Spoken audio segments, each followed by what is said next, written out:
하나님 말씀은 신약성경 요한복음 12장 37절에서 41절까지입니다.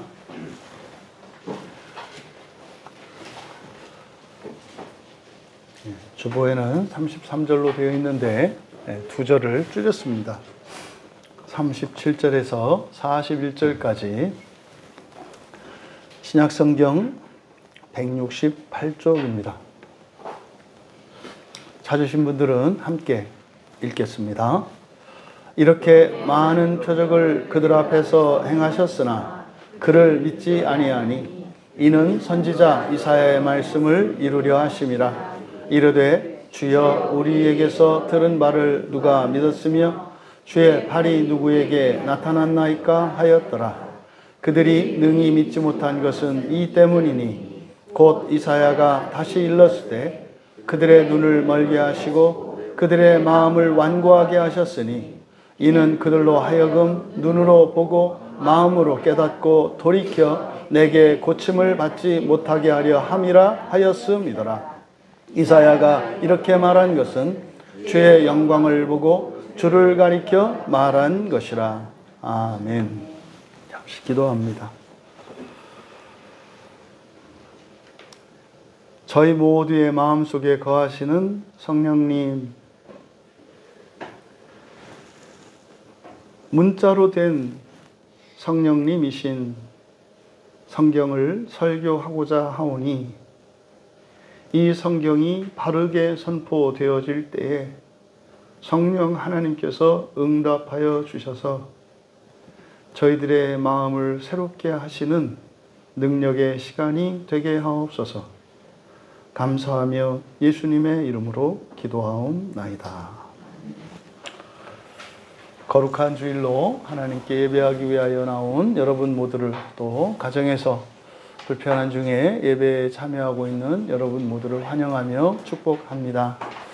이 시간 우리들의 눈이 띄어지고 우리들의 귀가 열리고 우리의 마음이 기경되어지는, 그래서 이제 살아갈 이 한 주 동안에 참으로 우리 안에 일어난 성령의 역사가 여러분의 일상 가운데 나타나는 표적으로 확인되어지므로 부활의 소망으로 더욱 힘차게 살아갈 수 있는 은혜의 시간이 되기를 주님의 이름으로 축복합니다. 고침받지 못하게 하신 이유라는 제목으로 설교하고자 합니다. 고침받지 못하게 하신 이유. 되게 놀라운 본문이고, 이것은 구약의 이스라엘이 넘지 못했던 것이고, 이게 하나님의 구원의 역사 속에서 끊임없이 반복되고 있는 신앙의 한계에 관한 부분입니다. 되게 놀라웠던 것은 이 본문 말씀과 관련된 구약의 사건들을 찾아갔을 때 똑같이 과거에 반복되었던 또 하나의 사건인 것을 알게 된 것이고, 그것이 성경 본문을 오역함으로써 가리워져 있다는 사실입니다. 지금 여기서 37절에 많은 표적을 그들 앞에 행하셨으나 그를 믿지 아니하니 라고 하는 이 사건은 구원의 역사 속에서 반복되는 사건입니다. 반복되는 사건입니다. 이것이 크게는 출애굽을 하였던 이스라엘 백성들에게 일어났던 사건이고, 그리고 약속의 땅인 가나안으로 들어가서 하나님께서 그들에게 주신 그 땅에서 영광스러운 왕국을 이루고 난 뒤에 또다시 일어났던 사건이었습니다. 그래서 이 사건이 예수님 당시에 또다시 일어난 겁니다. 그것을 요한으로서는 처음 겪는 일이니 이것에 대해서 너무나 놀랐던 것입니다. 그런데 요한은 이게 이미 구약의 일어났던 사건들이고 반복되는 사건이었다는 것을 깨닫게 된 것을 기록해 놓은 겁니다. 이 사건은 여러분 개인에게 있어서 하나님의 말씀으로 은혜를 받고 여러분들이 정말 하나님의 능력을 경험하면서 살아갈 때 일어나는 일이기도 합니다. 여러분, 한계는 상한선이 있고 하한선이 있다고 했지 않습니까? 바로 이 본문은 왜 상한선에 다다랐을 때 신자들은 거기에서 물러서는가 하는 것입니다. 그러니까 자기들이 필요한 것을 채우고 나면 그것에 비할 바가 아닌 더 크고 놀라운 하나님이 주시려고 하는 복과 은혜들은 왜 받아들이지 않는가 하는 이 질문인 겁니다. 여러분, 기독교의 역사를 보면 힘없고 가난하고 아무것도 아니던 사람과 나라를 하나님께서 부유하게 하시고 능력 있게 하시고 존귀하게 하시고 없던 기회를 주셔서 새로운 더 나은 삶을 살게 합니다. 그런데 거기서 나가지 않는다 이 말이에요.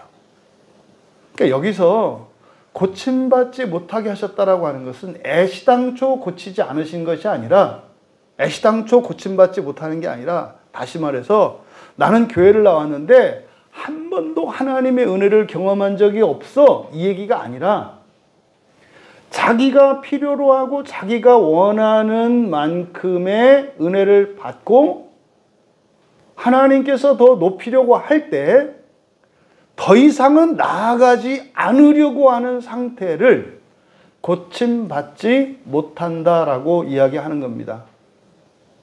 준민이 목사님이 얘기한 거 이해돼? 잔민이도?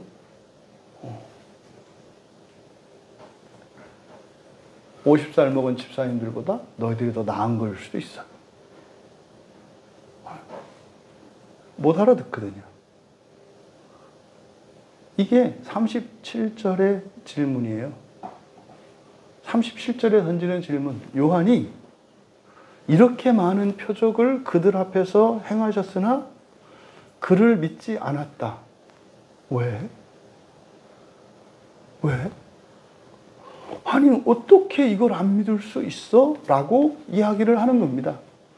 지금 여기에 많은 표적이라고 해서 오늘의 본문까지 요한복음에서는 7가지의 표적이 앞에서 제시가 됐단 말이에요. 근데 그 7가지만 있었던 것이 아니라 7이라고 하는 숫자의 의미. 7은 뭡니까? 첫 창조의 완전수예요. 그러니까요. 보일 수 있을 만큼의 충분하고 꽉 찬 표적 이런 의미예요. 7가지 표적은. 그러니까 일일이 다 열거하지 않고 7가지 표적을 예시함으로써 7이라고 하는 숫자가 가지고 있는 첫 창조의 완전수로 어느 누구도 부인할 수 없는 많고 확실한 표적이라는 의미로 7개 표적을 제시한 겁니다. 그러니까 여러분, 인류 역사 속에서 일어나는 사람들의 일반적인 현상이에요. 무슨 말입니까? 수없이 보여주고 느껴주고 가지게 해도 안 믿는다는 거예요. 안 믿는다는 거예요. 여러분, 누군가가 여러분에게 만날 때마다 10,000원씩 주는 거예요. 그거를 50년을 했어요. 하루도 빼지 않고. 아침에 집에서 딱 출근할 때 집 앞에 만나는 어떤 사람이 있는데 50년 동안 단 하루도 빼지 않고 만날 때마다 10,000원을 줬어요. 그 사람이. 뭐 이유도 없고 뭣도 없어요. 왜 이렇게 주시나요? 주고 싶어서 그런 거고요. 또 하나님이 주라고 그러셔서 내일도 드릴 거고 모레도 드릴 거고 계속 드릴 거예요. 이렇게 말을 하면서 매일 아침 50년을 줬어요. 그런데요, 50년 지난 첫째 날 오늘 집을 나가면서 두근두근 해요. 스릴을 느껴요. 과연 오늘 만날까? 또 만나면 오늘도 10,000원을 줄까? 여러분, 조금 그럴 수도 있다는 생각 들지 않으세요? 50년을 하루도 빼지 않고 매일같이 반복적으로 그렇게 했는데도 불구하고 우리의 마음속에서는 그런 두근거림이, 조바심이 생길 수도 있다는 거 공감이 되시지 않냐고요. 이게 감정이 하는 일이거든요. 여러분이 평생에 50년은 그만두고 5년을 똑같이 어김없이 한 일을 했을 때 그거 습관이라고 하지 않습니까? 그 정도 되면 여러분들이 의심 안 하잖아요. 아예 생각을 안 하죠. 5년 동안 계속 반복해서 그 일을 어김없이 했다면 그거는, 그러니까 단 하루도 빠짐없이 그렇게 했다면 그건 거의 몸의 습관이 된 것이어서 여러분이 숨을 쉴 때 의식하지 않는 것처럼 그런 뭐 생각의 대상, 판단의 대상이 아니에요. 근데 지금 37절에서 많은 표적을 그들 앞에서 행했지만 믿지 않았다라는 게 그런 얘기예요. 그러니까요, 잘못됐다고 말하는 게 아니라 여기에서 우리에게 가르쳐주는 일반적인 교훈이 뭐예요? 사람이 이렇다 이 말이에요. 사람이 이렇다 이 말이에요. 그러니까 뭐 단지 뭐 표적을 보고 믿는 게 아닙니다. 표적을 따라가지 마십시오. 이게 주의사항이에요. 뒤에 보면 믿는 사람 나와요. 표적이라고 하는 것은 믿음을 강화시키기만 하는 게 아니라 믿는 계기가 되기도 해요. 그 표적은 중요하다니까요. 그런데 요한은 도대체가 이해할 수가 없는 거예요. 그래서 이것에 대해서 스스로에게 궁금증을 가졌고 하나님께 질문을 하는 거예요. 하나님, 어떻게 이럴 수가 있죠? 어떻게 이럴 수가 있죠? 이때 당시에 요한은 답을 찾지 못했어요. 훗날 깨닫고 여기에 이제 기록한 거죠. 여러분 자신도 여러분이 느끼는 것, 그리고 여러분이 생각하는 것, 여러분이 판단하는 것, 그리고 여러분이 원하는 것, 그리고 여러분의 믿는 것이 불일치한다는 사실을 기억하셔야 합니다. 물어봅시다. 하나님이 여러분을 지극히 높이시겠다는데 그게 여러분이 불만이세요? 네? 여러분을 재산으로 치면 몇 백억, 몇 천억, 몇 조 재산을 가진 갑부가 되게 만들고 싶으시다는데 그게 잘못이냐고요. 그런데 화를 내요, 사람들이. 왜 자기 마음대로 나를 갑부로 만들려고 그래? 이게 사람들의 심리라니까요. 하나님이 여러분들을 지극히 높이시고 정말로 많은 능력과 힘을 가지게 해서 여러분들을 통해서 힘없고 고통받고 있는 이들을 구원하시고자 여러분을 높이시려고 하는데 미치겠다고 하는 거예요. 미치겠다는 거예요. 자유를 달라고 외치는 거예요. 왜 이렇게 나를 못 살게 구느냐고. 내가 그걸 원했냐고. 난 그거 믿지도 않는다고. 여러분, 그거 믿는데 돈 들어요? 네? 그렇게 되는데 하나님이 하시겠다는데 여러분들 보러 뭐 더 하래요? 아니라니까요. 근데 안 받아들여요. 여러분들이 가지고 있는 어떤 절대정신이라고 하는 것이 그런 것들이에요. 그런 것들. 왜 여러분의 모든 것을 총체적으로 날마다 새롭게 하시려고 하는 하나님에 대해서 왜 저항을 하고 거부하시죠? 그렇다는 거예요. 누구나 다 그렇다고 말하는 거예요. 이렇게 도대체 왜 안 믿어 했던 요한도 나중에 튀어요. 그 말을 하고 자기도 튄다고요. 왜 못 믿냐고 했던 요한이 말이에요. 뿐입니까? 쟤들은 몰라도 나는 아니잖아요 했던 베드로도 이거는 더 한단 말이에요. 네?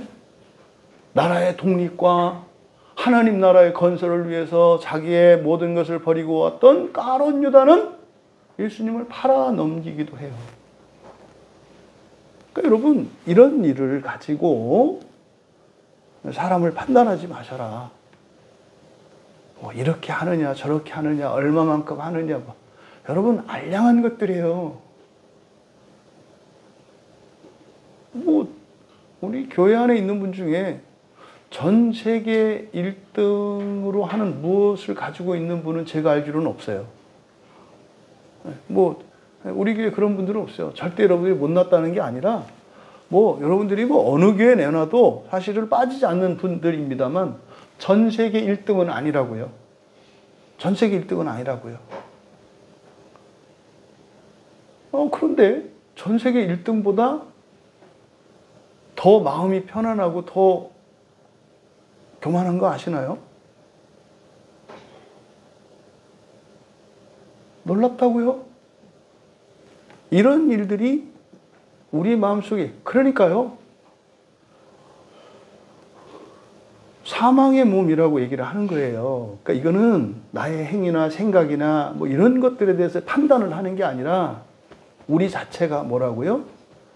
멸망을 당할 수밖에 없는 사망의 몸이라고요.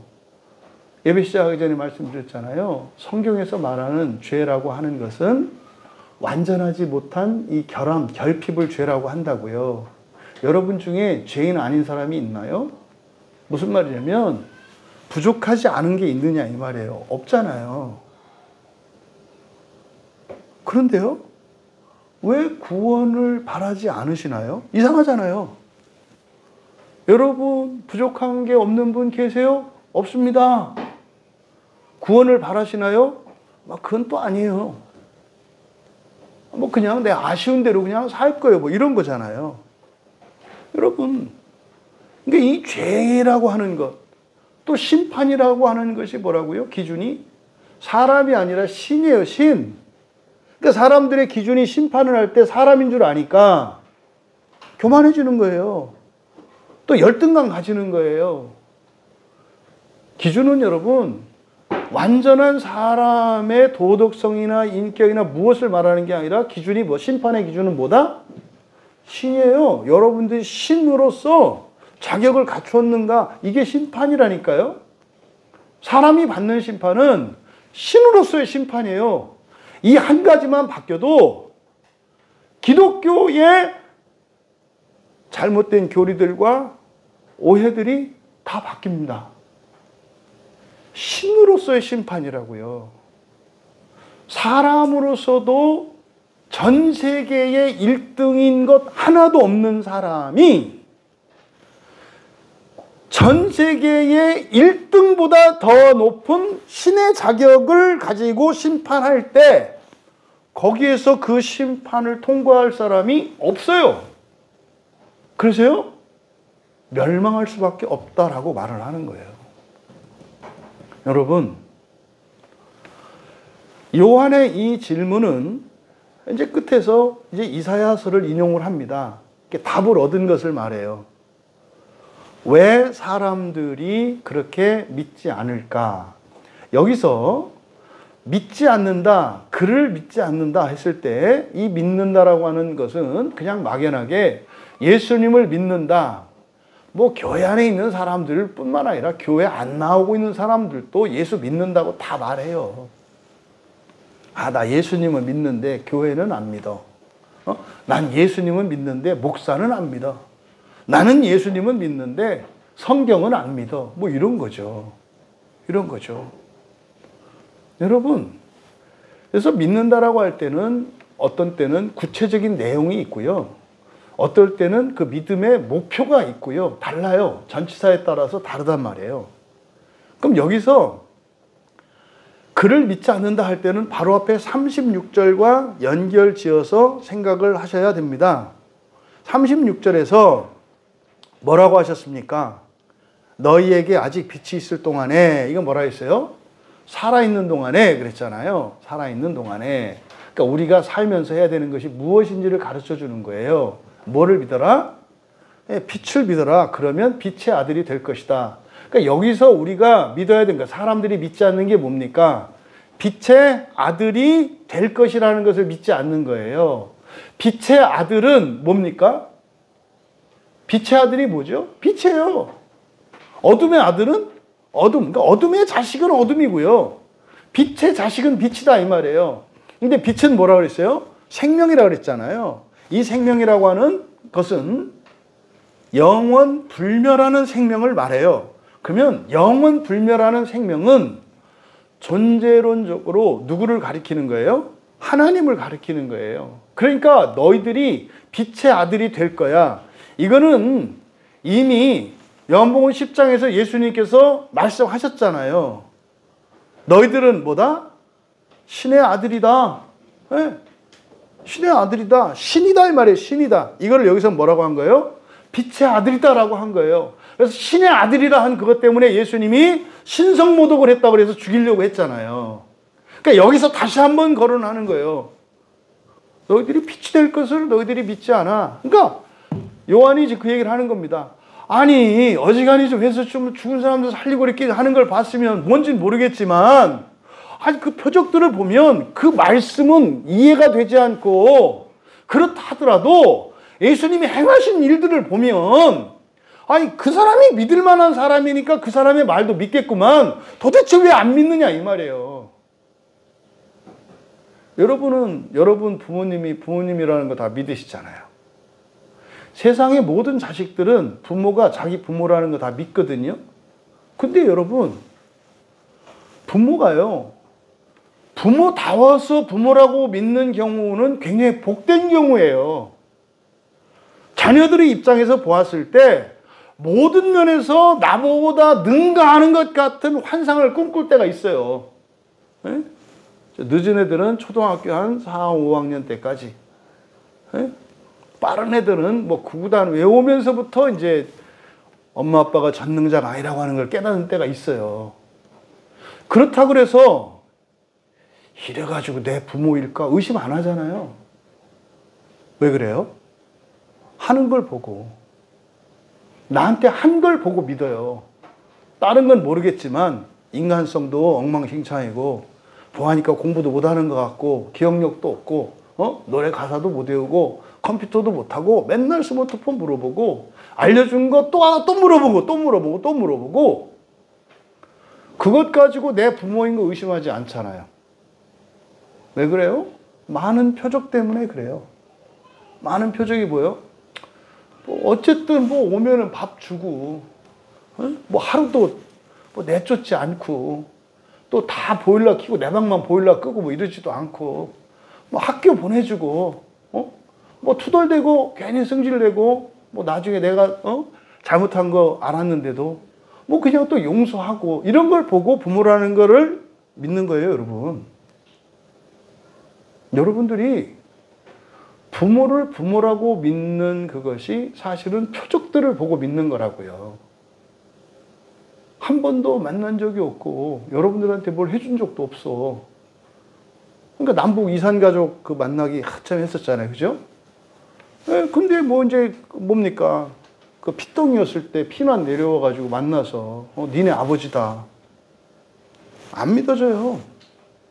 얼굴이 똑같이 닮았는데도 안 믿어진다고. 왜요? 표적이 없으니까, 한 일이 없으니까. 근데 지금 예수님께서 행하신 일들을 보면 그분이 하는 말은 믿을 수 있다고요. 이거를 이용하는 게 사기예요, 사기. 사기가 어떻게 해요? 표적을 보여줘요. 네? 표적을 보여준다고. 신용을 쌓는 거죠. 월 10%씩 이자를 드릴 테니까 돈 가져오시는 대로 10%씩 이자 주면은 10개월이면 원금 찾는 거 아니에요? 네? 10개월만 갖다 받기 원금 찾는 거 아니에요? 그러면은 2년째부터는 그냥 거저 버는 거 아닙니까? 그렇죠? 거기다가 2배로. 여러분 그런 거 있으면 돈 투자하겠어요? 안 하겠어요? 무지하게 많이 해요. 왜요? 여러분들이 믿을 수가 없으니까 안전하게 10만 원을 냈단 말이에요. 이렇게 10만 원을 줬어요. 그럼 10만 원에 10%면은 뭐 그냥 대략 10,000원으로 치자고요. 매달 통장으로 꼬박꼬박 10,000원씩이 꽂히는 거예요. 10만 원 냈는데 처음에는 이러다 말겠지 뭐 이러지 않겠어요? 그래서요, 12달을 꼬박 10,000원씩 오는 거예요. 근데요, 2년째 됐는데도 계속 거기다가 이제 막 복리로 들어와요. 그러니까 2년차 들어가니까 20,000원씩이 들어와요. 왜 20,000원이에요? 그때 아니, 작년에 10,000원씩 하고 그거 안 찾아가셨으니까, 그걸 투자로 돌리셨으니까, 이제 원금이 원래는 100,000원 투자하셨는데 200,000원 되셨어요. 20,000원씩 들어오는 거예요. 그러면요, 5달이면 처음에 원금이 회복돼요. 그럼 여러분, 한 3년 그렇게 하면 여러분 어떻게 될 것 같아요? 거기서 눈 뒤집히는 거예요. 사돈의 팔촌에. 제가 하는 얘기가 거짓말 같은데 이게 굉장히 많이 일어난 사건이에요. 이렇게 하는 사건이. 여러분, 사기꾼들은 그렇게 표적을 일으키지만 목표가 뭐예요? 잡아먹는 거기 때문에 이게 사건들이거든요. 거긴 따라가면 안 돼요. 그래서 표적만 중요한 게 아니라 표적을 일으키는 자가 누구인지를 알아야 된다고요. 선한 목자인지 도둑놈인지를 알아야 된다 이 말이에요. 그러니까 그걸 통해서 그걸 일으킬 수 있는 능력이 있다 하더라도 그렇게 해서 날 살쪄서 잡아먹으려고 하는 거면 하면 안 되잖아요. 그러니까 예수님은 선한 목자시거든요. 어떻게 알아요? 자기가 배부르게 하지 않아요. 능력으로. 다른 사람들만 살린다니까요. 그러면 예수님이 하신 말씀은 믿을만 해. 그런데 세상에 사기꾼도 말도 잘 듣는 사람들이 예수님은 말씀을 안 믿는 거예요. 얼마나 궁금해요. 그러니까 사람이 얼마나 참 아름다운지. 파악이 불가능해요. 사람의 마음은. 이거를 가지고 사실은 고민한 거죠. 그러다가 언젠지 모르겠습니다만은 이 답을 얻은 거예요. 그 내용을 쓴 겁니다. 여러분이 신앙에 관련돼서 하나님의 관계에서 궁금해하는 것을 여러분들이 잊지 않고 그것을 기억하고 붙들고 있으면 반드시 대답해 주세요. 말씀드렸죠? 제가 거의 40년 만에 응답받은 기도 제목이 죽은 자들의 구원에 관한 거예요. 전 이게 그 40년 기도 응답된 거거든요. 그러니까요, 어쨌든 저 한 사람의 40년 동안 그 말씀에 대한 궁금증을 가지고 놓지 않고 붙들고 있어서 제가 답을 얻으니까 그 유익이 모두에게 가잖아요. 그러면 여러분 한 분 한 분이 가지고 있는 하나님에 대한, 신앙에 대한, 인생에 대한 이런 고민들과 관심과 궁금증들을 하나님 안에서 붙들고 있다면 반드시 답을 주세요. 그러면 그거는 나눠주셔야 돼요. 그러니까 지금 요한이 깨달은 그것을 우리에게 나눠주고 있는 겁니다. 사실은 여기서 왜 표적들 앞에서도 믿지 않았는가? 여기서 믿지 않은 것 누구예요? 여러분 자신을 갖다 대야 된다고요. 여기다가 여러분들이 바라는 그 이상과 한계가 뭡니까? 지금 여기서 빛이 될 것이다라고 하는 것은 신이 될 것이라는 건데, 신이 될 것이라고 하는 그 약속이 현재의 삶 속에서 확인할 수 있도록 나타나는 게 표적이에요. 그러니까 사실 우리는 뭐를 더 원해요? 표적을 원해요. 이게 유대인들의 신앙이라 그랬잖아요.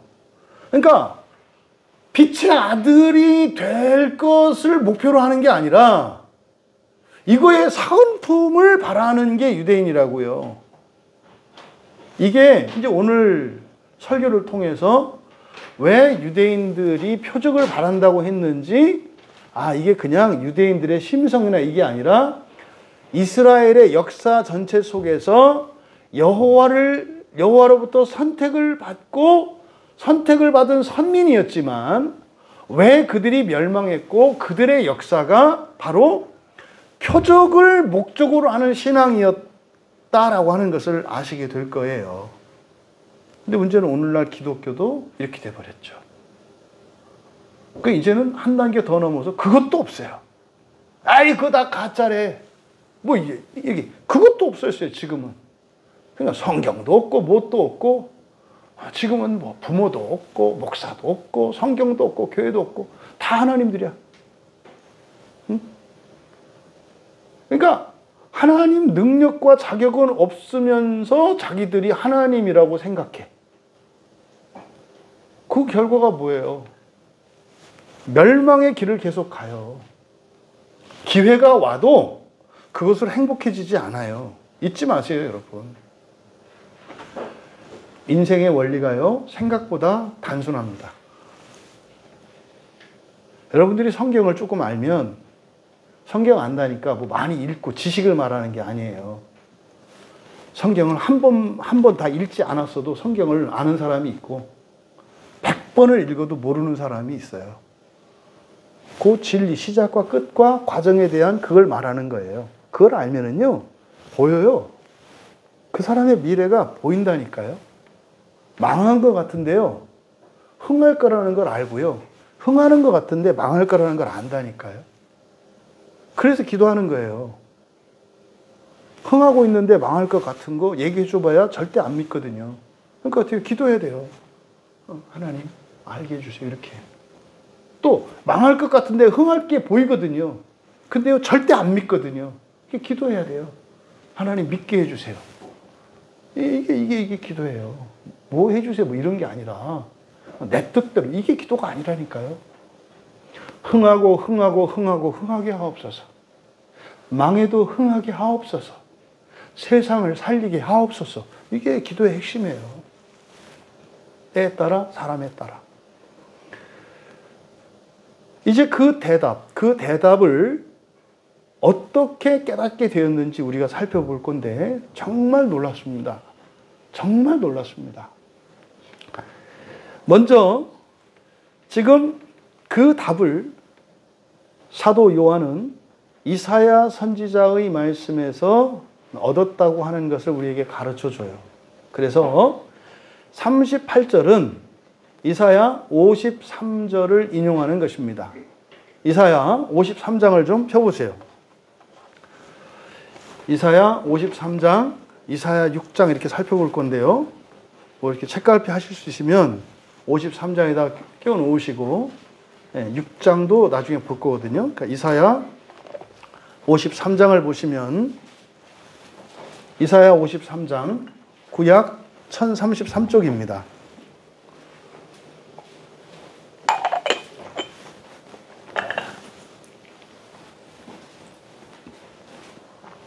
(53장) 1절 같이 읽겠습니다. 우리가 전한 것을 누가 믿었느냐? 여호와의 팔이 누구에게 나타났느냐? 예, 이게 지금 그대로 인용한 거죠. 그대로 인용한 거예요. 근데 여러분, 왜 여기서 답을 얻었다고 할까? 요게 답이에요. 요게 답. 그럼 여기를 책갈피 끼워 놓으시고 이사야 6장으로 가보세요. 이사야 6장은 이사야의 소명장이라고 하는데 제가 이 설교 준비하면서 되게 부끄러웠습니다. 지금까지 제가 잘못 설교를 했어요. 네, 이사야의 사명에 대해서. 여러분도 이미 알고 계시죠? 이사야의 사명이 뭔지. 눈 가리고 귀 가리고 마음 닫게 해서 구원받지 못하게 하는 거, 그렇죠? 저 아주 확신 있게 얘기를 했었거든요. 그런데 늘 질문이 있었어요. 그럼 이사야가 왜 예레미야 눈물의 선지자가 아니고 예레미야가 눈물의 선지자일까? 예레미야는 사실은요, 나라의 멸망에 대한 예언을 하지만 그 회복에 대한 메시지거든요. 그러니까 회개해라, 회개해서 지금 멸망을 피해라 하는 게 사실은 예레미야 선지자의 메시지예요. 그러니까 멸망이 운명 주어진 게 아니거든요. 근데 지금 회개하지 않으면 70년의 포로 생활을 할 거야. 근데 이제 예레미야를 보통 우리가 눈물의 선지자라고 회복해. 그러니까 그 고생하는 것 때문에 눈물의 선지자라고 우리가 얘기를 하는 거예요. 그러니까 교회 다니는 것 때문에 막 그 눈물의 신자라고 얘기를 하는 거라고, 고생한다고. 근데 사실은요, 우리들이 이해한 바로는 이사야의 사명은 뭐예요? 구원받지 못하게 하는 사명이잖아요. 여러분이 누군가를 구원받지 못하게 하는 사명을 열심히 수행할 때 어떻게 했어요? 피눈물 나지 않겠어요? 그거 즐거우면 그 마귀 쪽하고 친한 거예요. 구원받지 못하게 하는 사명을 하는데 막 통쾌한 거야. 그러면 그런 사람은 어떻게 하겠어요? 억하 심정이 있었던 사람이 생각날걸? 사랑하는 사람이 생각난 게 아니라 그러니까 죽일 사람부터 막 생각나지 않겠어요? 옛날에 초등학교 때 연필 갖고 나 찔렀던 그런 막 동창회 막 찾아가가지고 가가지고 구원받지 못해. 절대 교회 다니지 마라. 뭐 이런 거. 여러분, 그거는 이제 마귀의 자식이고 정상적인 신자라면 그렇지 않아요?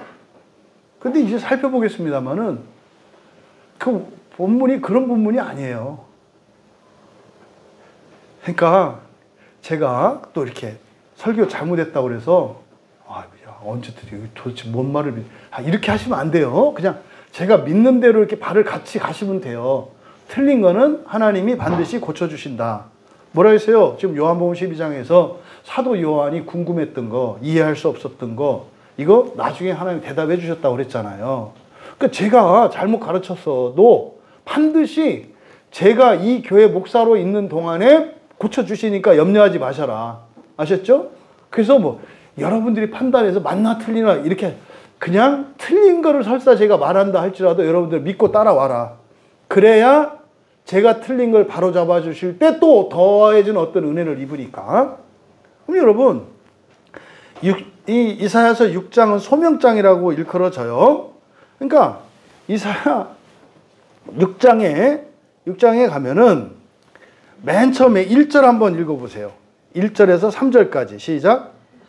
우시야 왕이 죽던 해에 내가 본즉 주께서 높이 들린 보좌에 앉으셨는데 그의 옷자락은 성전에 가득하였고 스랍들이 모시고 섰는데 각기 6날개가 있어 그 둘로는 자기의 얼굴을 가리었고 그 둘로는 자기의 발을 가리었고 그 둘로는 날며 서로 불러 이르되 거룩하다 거룩하다 거룩하다 만군의 여호와여 그의 영광이 온 땅에 충만하도다 하더라.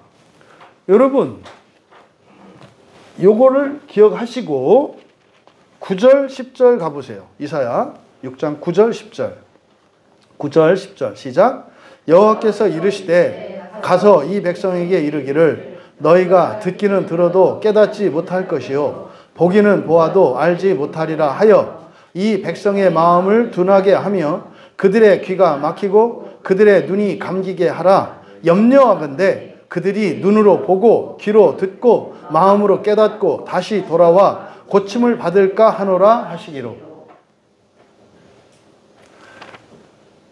이게 지금 뒤에서 인용하는 부분이거든요. 그러니까 40절에서 그들의 눈을 멀게 하시고 그들의 마음을 완고하게 하셨으니 이는 그들로 하여금 눈으로 보고 마음으로 깨닫고 돌이켜 내게 고침을 받지 못하게 하려 함이라.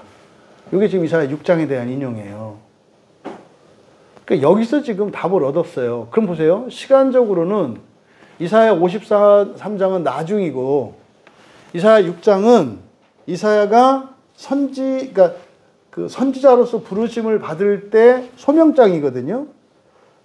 그러니까 53장이 시간적으로 나중이에요. 근데 53장에서 뭡니까? 선지자로 살았잖아요. 선지자로 살았는데요. 선지자도 요한이 했던 고민을 똑같이 했다는 거죠. 53장 1절이 지금 요한복음 12장 38절 말씀이 37절 말씀이니까 37절에 왜 그렇게 믿지 않는가? 왜 믿지 않는가에 대한 이야기잖아요. 그러니까 이거에 대해서 고민을 했단 말이에요. 이사야 선지자도 나중에 가서. 그러니까 이사야 53장은 선지자로 쭉 살고 사명을 다해서 사실은 이사야가 막 하나님의 계시를, 이거 뭐예요? 구원의 계시거든요. 그거를 막 전했어요. 그래서 그런데 믿지 않을 수 아주 알아듣기 쉽게 다 설명을 했거든요. 그런데 이사야의 궁금증이에요. 이사야 53장 1절이. 왜 이렇게 안 믿지? 왜 이렇게 안 믿지? 그러니까 이사야 53장의 1절은 이사야는 뭐라 그랬냐면 우리가 전한 것을 누가 믿었느냐? 여호와의 팔이 누구에게 나타나니까. 도대체 믿는 사람이 하나는 있어 이런 뜻이거든요. 이사야가 그렇게 죽어라고 구원의 복음을 전했는데요. 하나님의 계시를 전했는데요. 어떻더라? 도대체 한 사람? 믿는 사람이 없더라 이 말이에요. 왜 이래? 그런데 이게 이사야 53장에서 사실은 이제 그 답을 얻은 거를 말하거든요. 요한의 이 고민을 누구도 똑같이 했더라? 이사야도 똑같이 했더라. 그래서 이사야가 답을 얻은 그것을 통해서 자신도 답을 얻었다라고 하는 것을 밝히고 있는 본문이 요한복음 12장 37절에서 41절이에요. 내용은 정리되시죠? 왜 사람들이 성경이 말하는 구원의 약속들을 바라고 자기들이 바라는 정도로만 이렇게 살고 있는가? 왜 그러지? 증거들도 있고 너무나 확실한 그게 있는데 왜 이렇게 안 믿지? 이것 때문에 고민했다 이 말이에요. 저도 그런 고민을 했거든요. 아니 왜 목사님들이 왜 안 믿지? 성경에 이렇게 많이 써 있는데 왜 안 믿지? 이 고민이 저도 있었단 말이에요. 그런데 그게 요한이 이사야도 그랬구나. 나중에요. 모세도 그랬구나를 알게 돼요. 요한은 언급 안 하지만 저는 언급을 할 거예요. 모세도 그랬어요. 왜 안 믿지? 똑같은 고민을 했다 이 말이에요. 그러니까요. 이 땅에 복음을 전하는 모든 사람들이 맞닥뜨리게 되는 질문이에요. 이 질문은. 왜 안 믿지? 이거. 왜 안 믿지? 왜 더 이상 안 나가지? 이거다 이 말이에요. 그럼 여러분 이사야 53장으로 오셔서 이사야 53장 1절에서 바로 이사야의 고민인데 이상한 게 있어요. 이사야 53장 1절에 주어가 누굽니까? 우리예요. 이게 이제 신학적으로 논쟁이 됩니다. 왜 우리지? 왜 우리지? 근데요. 성경은 지금 우리가 보고 있는 성경은 장절로 구분되어 있습니다. 이건 인위적인 구분이라 그랬잖아요. 통째로 되어 있는 거예요. 그래서 그냥 이거를 떼어놓고 막 해석을 하려고 하니까 잘 이해가 안 되는 거예요. 근데 여러분 우리가 글은 앞에서 쭉 이어져 오는 거잖아요. 근데 그냥 순서대로 그냥 이거를 52장, 53장 나누지 말고 그냥 쭉 보면 여기서 우리라고 한 것은 바로 52장 끝에 보면 알 수 있어요. 52장, 이사야 52장 15절을 보시면 그가 나라들을 놀라게 할 것이며 왕들은 그로 말미암아 그들의 입을 봉하리니 이는 그들이 아직 그들에게 전파되지 아니한 것을 볼 것이요 아직 듣지 못한 것을 깨달을 것임이라. 그냥 결론적으로 얘기를 하면 53절의 우리는 바로 53장 1절의 우리는 52장 15절에 있는 왕들을 포함한 이사야예요. 왕들을 포함한 이사야. 그런데 왜 이게 왕들을 포함한 이사야라고 하는 것을 알 수 없느냐? 지금 15절, 52장 15절의 번역이 잘못되어 있기 때문이에요. 그가 나라들을 놀라게 할 것이며 왕들은 그로 말미암아 그들의 입을 봉하리니. 이거요, 막 이렇게 볼펜으로 막 긋고 싶었어요. 그러니까 이렇게 중요한 본문들이 해석이 잘못되어 있어요. 그리고 또 이게 난해구절이라고 또 얘기를 해요. 왜? 이게 도대체 무슨 말인지 모르겠거든요. 여기서요, 놀라게 하다라고 번역된 이 단어가 나자라는 말이거든요. 나자라는 말은요, 뿌린다라는 뜻이에요. 뿌리다. 뿌린다. 신문을 뿌리고 전단지 뿌리고 뿌린다라는 뜻이에요. 막 뿌리다. 근데 이게 히필령에서 뿌리게 하다예요. 뿌리게 하다. 근데 이거를 놀라다라고 번역을 했거든요. 여러분들이 지금 어플로 보고 있는 베들레헴에서도 이거를 놀라다라고 이렇게 써놨어요. 근데 그 뿌리다라고 또 같이 돼 있어요. 그러니까 잘못된 번역까지 같이 이제 거기 들어가 있거든요. 이건 뿌린다는 뜻이에요. 그래서 나라들을 뭐하게 할 것이다? 뿌리게 할 것이다. 뿌리게 할 것이다. 뭘 뿌려? 그 하나님 나라 복음이에요. 하나님 나라 복음. 부활의 복음이고요. 뿌리게 할 것이다. 그래서 어떻게 한다? 왕들은 그로 말미암아, 여기서 그는 메시아예요. 그리스도입니다. 그로 말미암아 그들의 입을 봉하다. 봉하다 밑줄 치세요. 이 봉하다가 카파츠거든요. 카파츠는요, 모이다라는 뜻이에요. 모여든다는 뜻이에요. 모여든다. 모이다. 그러니까 왕들이 어떻게 될 거다? 그들의 입을 모인다 할 때, 그러니까 입술을 이렇게 먹으면은 입 닫는 거잖아요. 이렇게 번역을 한 거예요. 근데 여러분, 여기서 입을 봉한다라고 할 때, 이 입을 봉한다라고 번역한 봉하다 카파츠는 그게 아니고요. 왕들이 입을 모은다 그래요.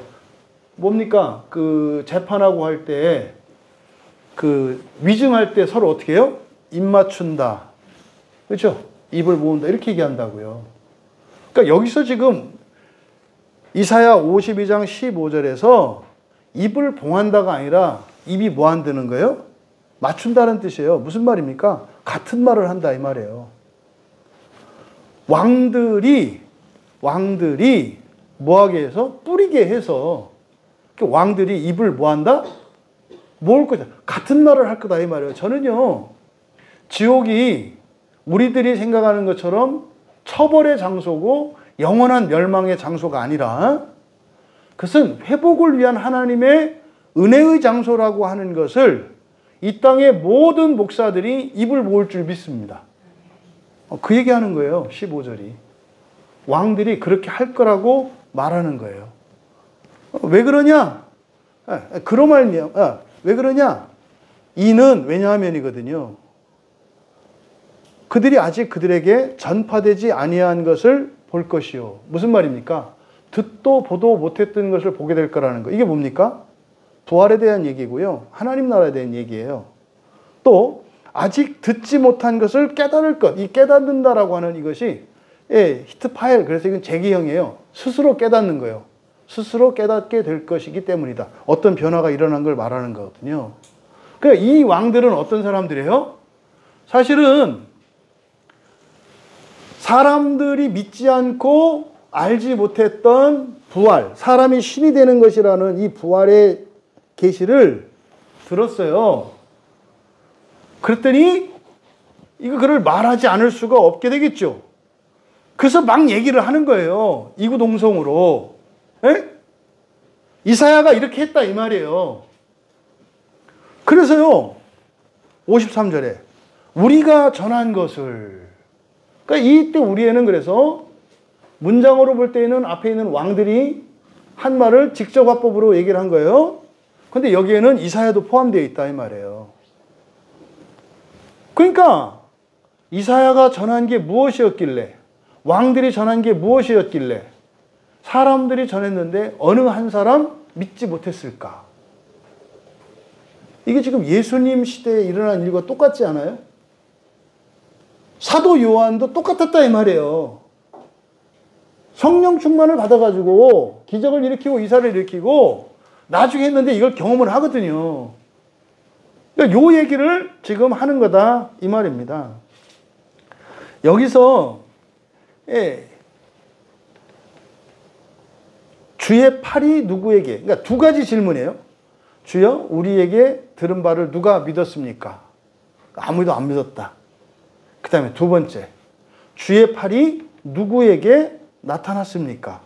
여기서 주의 팔이 누구에게 나타났습니까? 여기서 주의 팔이라고 하는 이 팔, 제로와거든요. 제로와.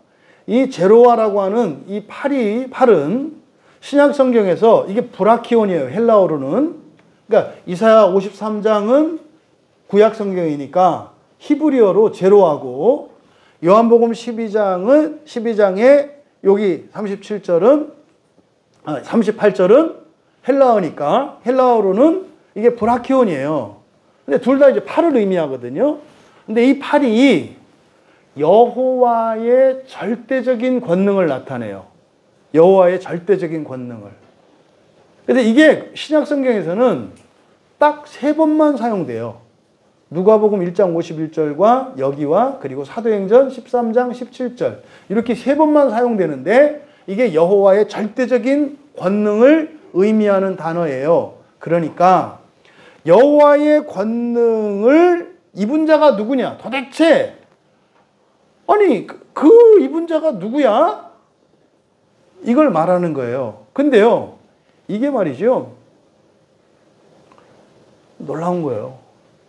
이 팔을 의미하는 히브리어 이 제로와를 이제 찾아서 들어가 보니까 이것과 연결되는 본문이 어디냐면 창세기 49장 24절이에요. 여기는 이제 이스라엘이 아들들에 대한 축복과 예언을 하는 장면이거든요. 근데 요셉에 대해서 이야기할 때 창세기 49장 24절에서 이렇게 말해요.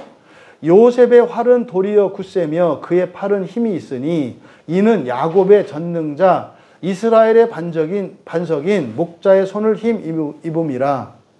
왜 이제 찾아보라고 안 했냐면 번역이 제대로 안 되어 있기 때문에 그냥 들으시면 되니까. 여기 사역하면 이렇게 돼요. 그의 활은 여전히 강했고 그의 두 손의 양팔은 민첩하다. 야곱의 강하신 하나님의 손으로 말미암은 것이다. 거기서부터 목자, 곧 이스라엘의 돌이 나온다. 창세기 49장 24절은요. 그리스도가 태어날 것은 그리스도가 요셉의 지파에서 태어날 것에 대한 예언이에요.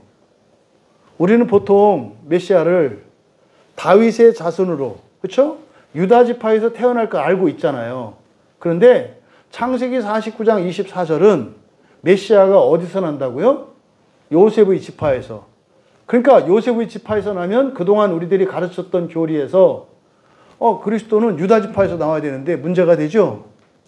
그래서요 번역을 바꿔버린 거예요. 전 이렇게 생각할 수밖에 없어요. 여러분, 메시아는 삼중직이라고 그랬죠. 왕과 제사장과 선지자. 여러분, 요셉은요 창세기에서 나오는 장자 중에 한 사람이에요. 왜 요셉이 장자인지 아시죠? 요셉의 두 아들을 할아버지 야곱이 자기 아들로 삼아요.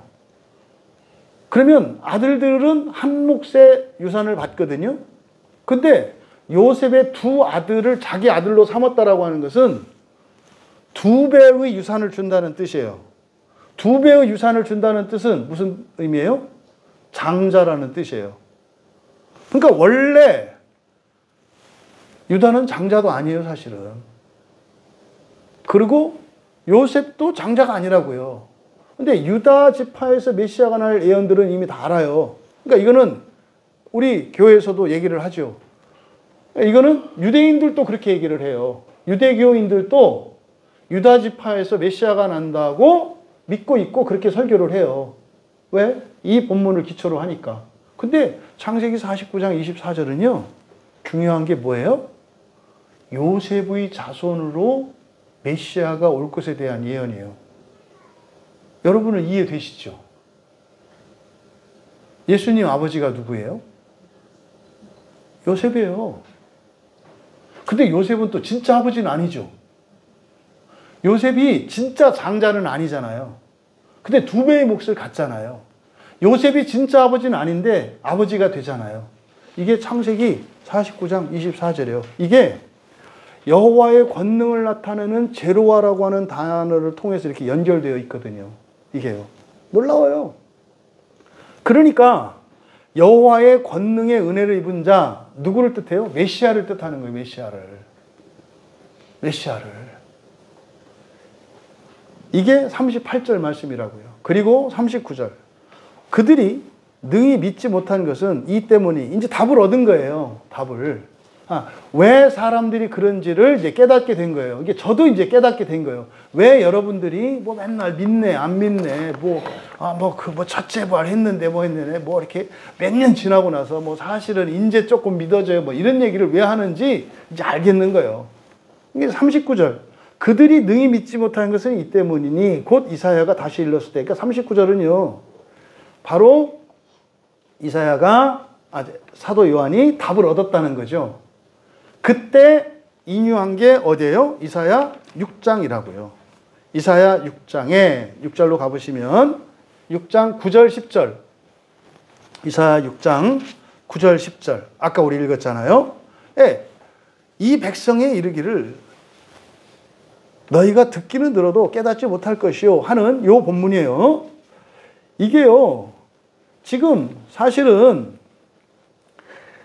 그들의 마음이 둔하게 돼서 깨닫게 될 수 없다는 뜻이잖아요. 근데 그게 왜 그렇게 됐어요?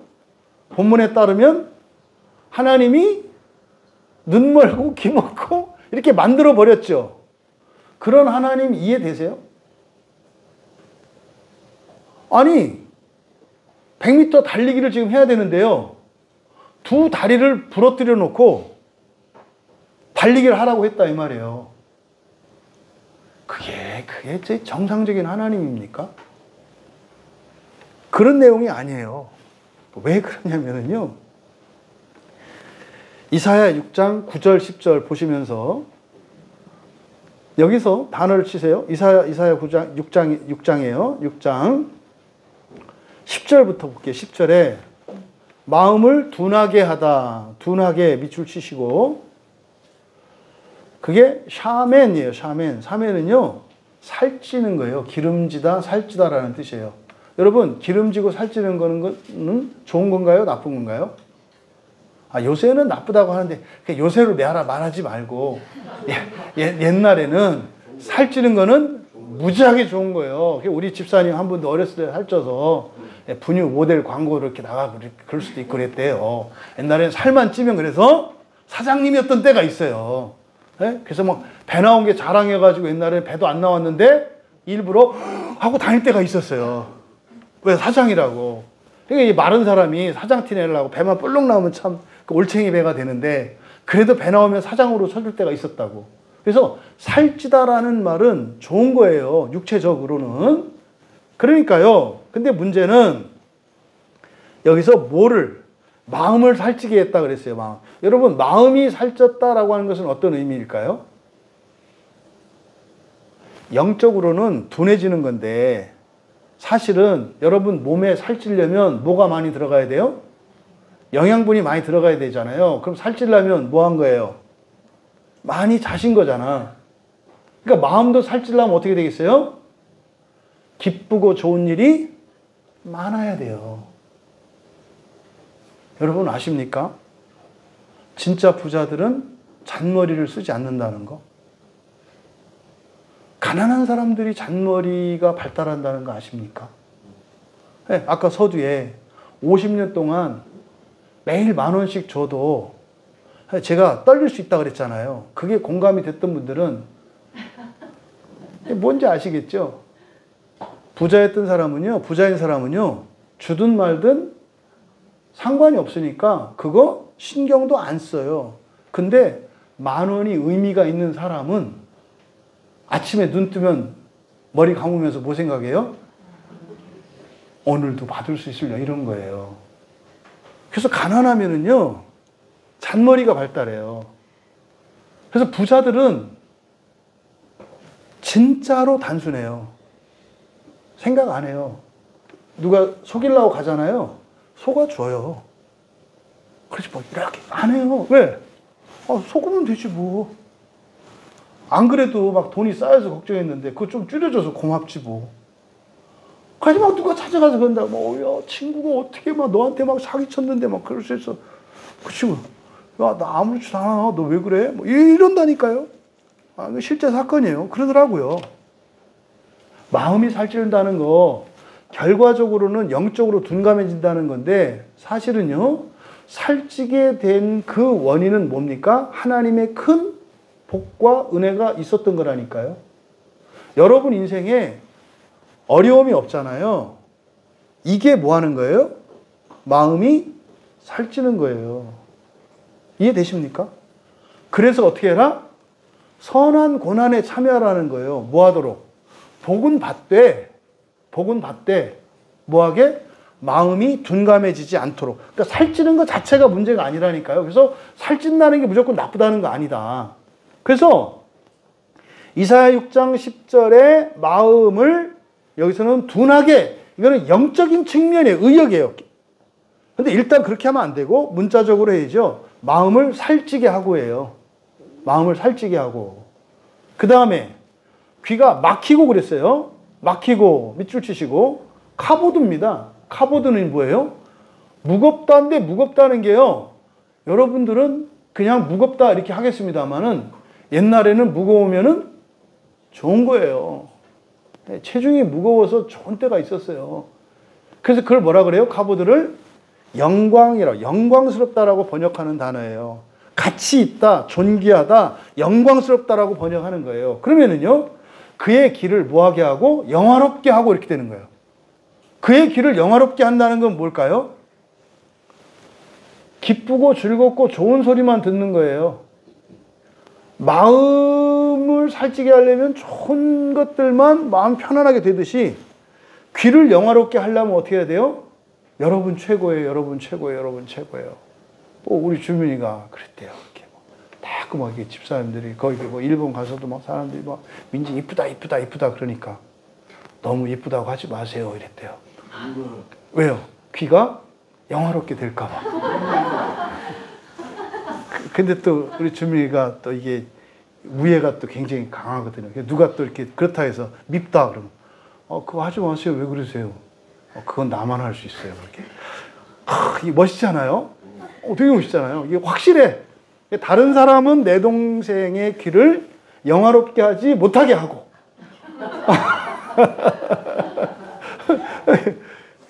그 얘기예요, 그 얘기. 그러니까 이게 본문이 완전히 왜곡되어 있던 거예요. 그 다음에 세 번째 이제 뭐 감 잡으시겠죠? 눈이 감기게 하고, 감기다. 샤아아요. 샤 느낌이 좋아요, 나빠요? 샤 네? 느낌이 좋지 않으세요? 예, 이 샤 이게요 즐거워하다라는 뜻이에요. 눈을 즐겁게 하고. 그러니까 이사야의 사명은 뭐예요? 아주 배 터지게 만들고 좋아 죽게 만들고 이게 뭐예요? 아주 복을 때려 붓는 거예요. 근데 여러분 그게 나쁜 거 아니에요. 응? 이게 뭡니까? 시험이죠, 시험. 시험이라고. 어떤 시험? 하나님이 돈과 직업과 명예와 권세와 능력과 모든 것을 부어줬을 때 하나님 나라와 부활에 대한 소망이 사라지는지 안 사라지는지 시험이라고요. 이사야의 소명이 그러니까 무슨 시험이에요? 막 복을 물 붓듯이 부어줘서 에? 뭐 하나 안 하나? 구원의 길을 가나 안 가나. 요게 이사야에서 오늘로 이사야의 누명을 제가 벗겼습니다. 그러니 제가 얼마나 이사야한테 미안했겠어요.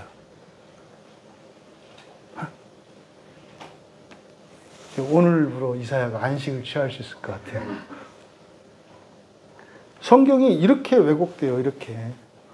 그래서 그들이 그의 눈으로 그의 귀로 보고 듣고 마음이 깨닫고 그가 돌이키고 그 다음 맨 끝에 깨닫고 다시 들어와 고침을 받을까 하노라. 밑줄 치시고 고침을 받을까 하노라. 이게요 고치다 여호와 라파 치료하다라는 단어인데요. 이게 히필형이에요. 그래서요 그를 개봉박도 치료하지 못하게 하라예요. 뭐라고요? 그를 치료하지 못하게 하라. 무슨 뜻입니까? 저만 즐겁고 편안하고 행복하고 배 두드리며 살게 하라예요. 사명을 잊어버리는 거예요. 사명을. 교회에게 오늘날 하나님이 이사야에게 주신 사명이 오늘날 교회라면 뭐라고 하시는 거예요? 교인들에게 복을 주고 마음이 평안하고 만사형통하게 하고 이렇게 해서 배 터지게 만들어서 지네끼리 히히하하 낄낄깔깔 웃고 세상을 구원하지 못하게 하라. 이거는요 그렇게 하라고 하는 적극적 명령이 아니라 뭐라 그랬어요? 시험이라고 그랬어요. 시험. 그렇게 할 것인지 안 할 것인지 보게 하라는 시험이었다 이 말이에요.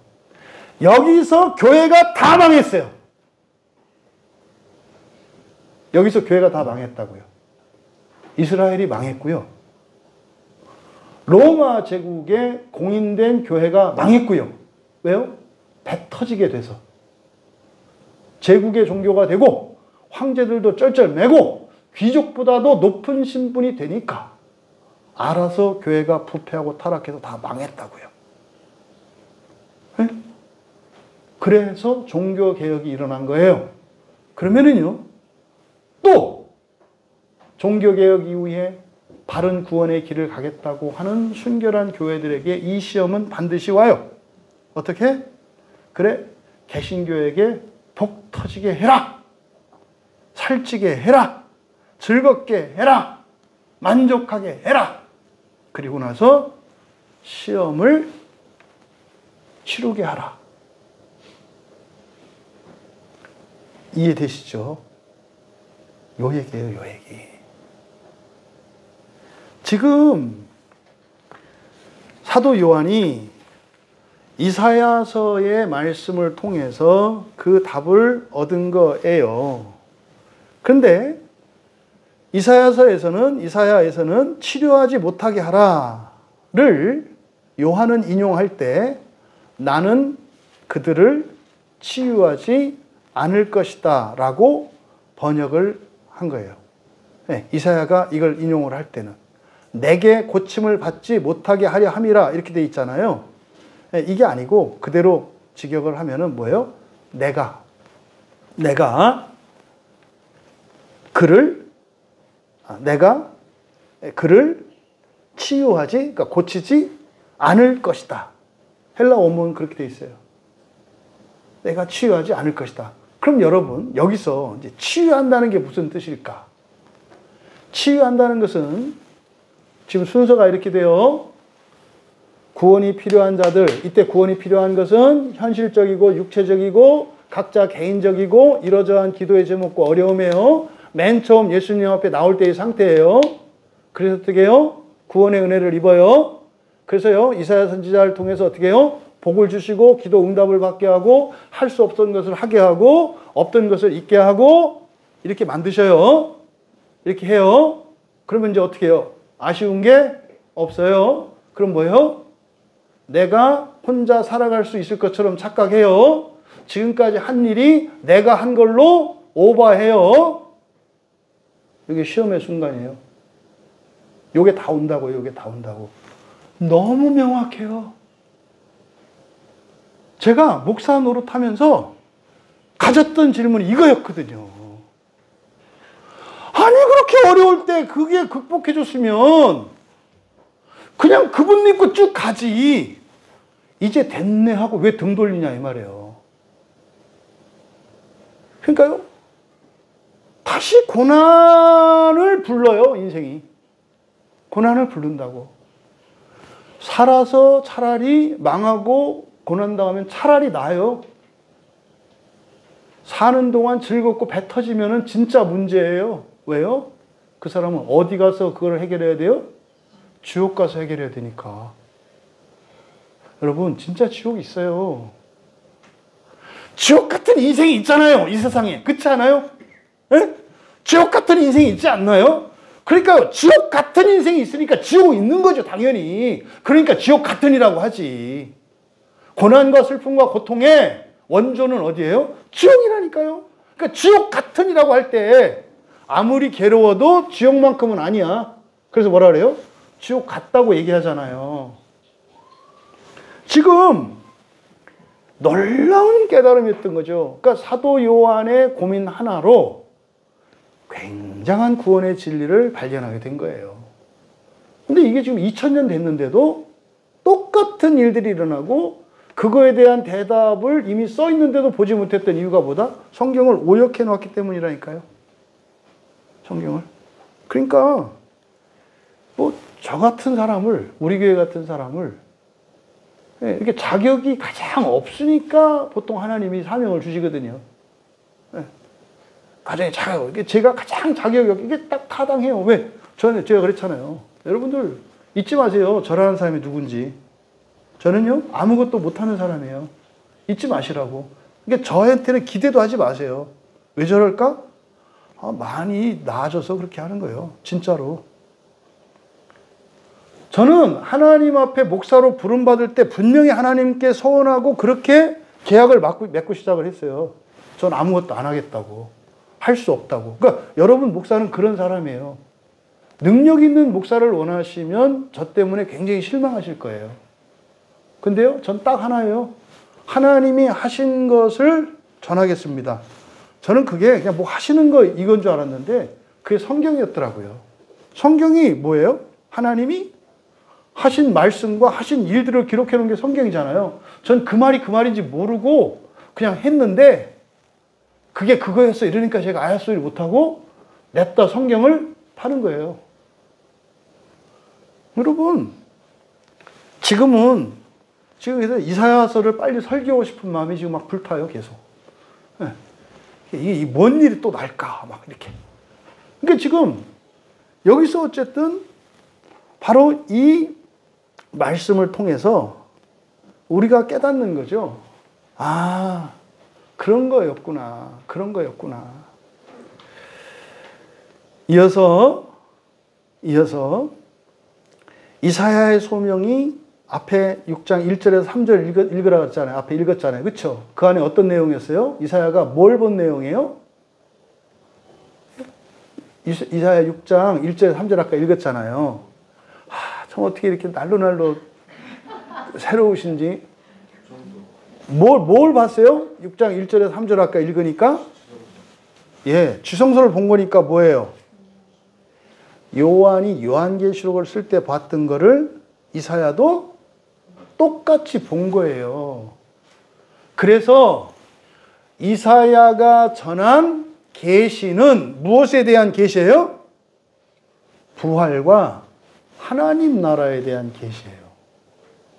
부활과 하나님 나라에 대한 계시라고. 그것을 끝에서 못 박는 거예요. 41절에서. 이사야가 이렇게 말한 것은 주의 영광을 보고 주를 가리켜 말한 것이라.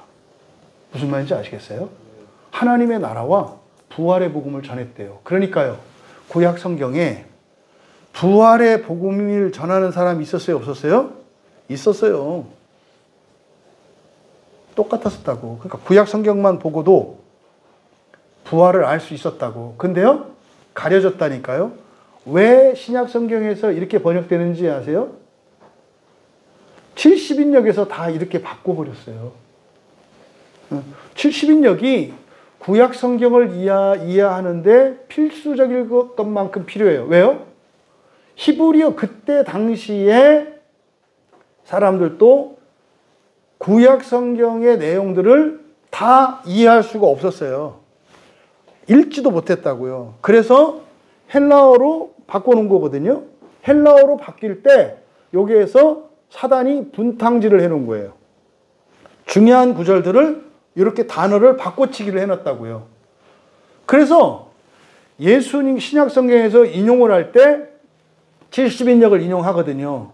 근데 이런 중요한 본문들이 잘못된 것을 가르쳐 주는 거예요. 그러니까 헬라어로 번역된 70인역 성경이 문제가 있을 때, 그리고 반드시 바로잡아야 할 때 예수님의 말씀이나 사도들의 말씀을 통해서 그걸 바로잡아요. 그러니까 지금 여기서 사도 요한이 자신의 궁금증으로 인해서 이사야 6장의 이사야 소명장과 이사야 53장에 오실 메시아가 부활과 하나님의 나라를 위해서 오시고 그걸 전할 건데 사람들은 그걸 받아들이지 않고 십자가에 매달아 죽일 것이다 라고 하는 사실을 이사야 53장에 밝힌 거예요. 그런데도 어떻게 한다? 그가 반드시 그 일을 이루실 것이다 그래요. 놀랍죠? 정말로 놀라운 말씀이에요.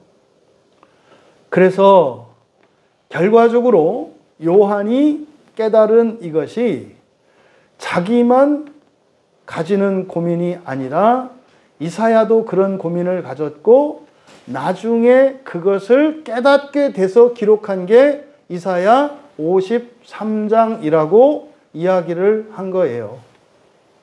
이사야 53장이 자신의 질문에 대한 답이었다라고 말한 것이라고요. 이사야 53장 11절 가보세요. 이거를 나중에 이사야 이제 설교할 때 자세히 설교하겠고, 이사야 53장 11절을 보시면 같이 읽겠습니다. 그가 자기 영혼에 수고한 것을 보고 만족하게 여길 것이라. 나의 의로운 종이 자기 지식으로 많은 사람을 의롭게 하며 또 그들의 죄악을 친히 담당하리로다. 이게요, 여기서 영혼이라고 번역된 게 네페시고 목숨이고 육체의 목숨이라고 그랬죠. 예, 수고, 고통입니다. 그러니까 목숨의 수고로 말미암아. 뭐겠어요? 목숨의 고통으로 말미암아. 십자가에서 죽으시는 걸 말해요. 목숨의 고통으로 말미암아. 보고 만족하게 여길 것이다. 요한복음 19장 30절에서 내가 다 이루었다. 내가 다 이루었다. 십자가의 죽으심으로 말미암아 보고 만족할 것이다. 내가 다 이루었다. 요 예언이에요. 그리고요, 11절의 끝에 의롭게 하며 밑줄. 지금 구약 성경에서 심각하게 번역이 잘못된 게 뭐냐면, 구약 성경 그 히브리어의 사역형, 이거 문법적으로 히필형이라고 하거든요. 사역형이 해석이 안 되어 있어요. 사역형은 뭐뭐 하게 하다예요. 먹다와 먹게 하다는 완전히 달라요. 먹는 건 누가 먹어요? 내가 먹어요. 먹게 하는 건 누가 먹어요? 남이 먹어요. 여러분, 예배는 우리가 드리죠. 구원을 누가 받아요? 네? 여러분이 예배 드려서 그 은혜를, 구원을 누가 받냐고. 여러분이 받아요? 남이 받아요? 지들이 받는데. 아직도 그러세요? 여러분 교회 누구 위해서 나와요?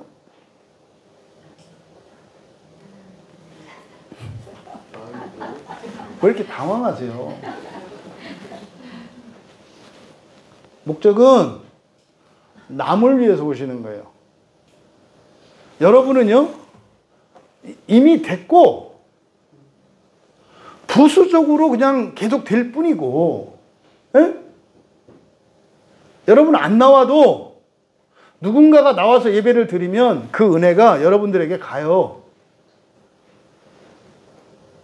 이게 하고 열심히 나와야 되겠구나가 돼야 돼요. 그래? 안 나와도 된다고?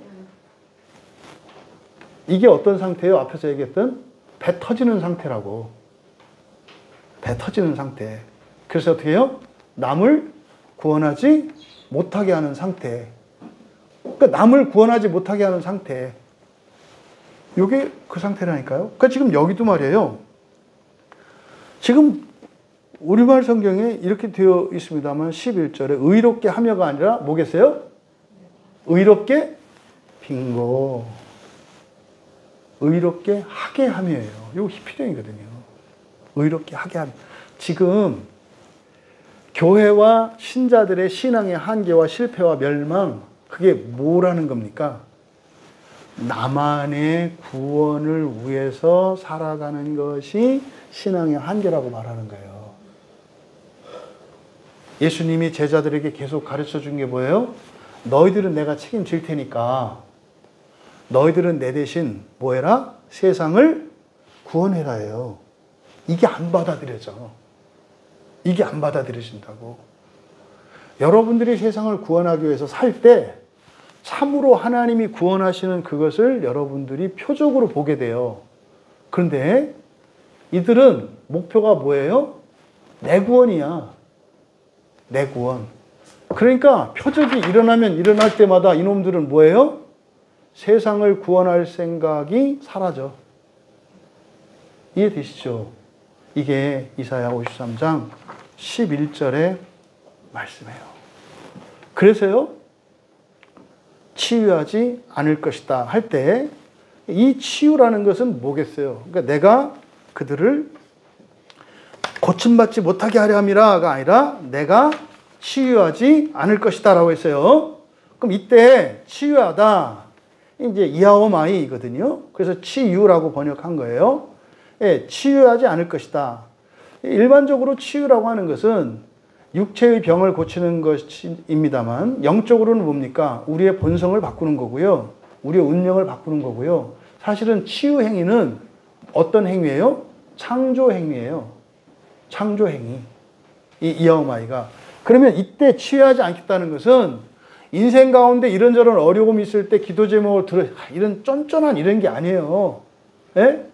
하나님 말 안 들으면 그 사람만 이렇게 가면은 해가 몹시 까맣고, 예? 뭐 그 사람 밭에만 비가 안 오고, 그 사람 가게에만 손님이 안 오고 막 이래요? 아, 이게 말도 안 되는, 그 하나님을 어떻게 보고 하는 얘기냐고. 여기서 치유하지 않을 것이다라고 할 때 이 치유는요, 신명기 32장과 연결이 돼요. 신명기 32장과. 신명기 32장에 보면은요, 봐보세요. 금방 끝나니까. 신명기 32장 39절.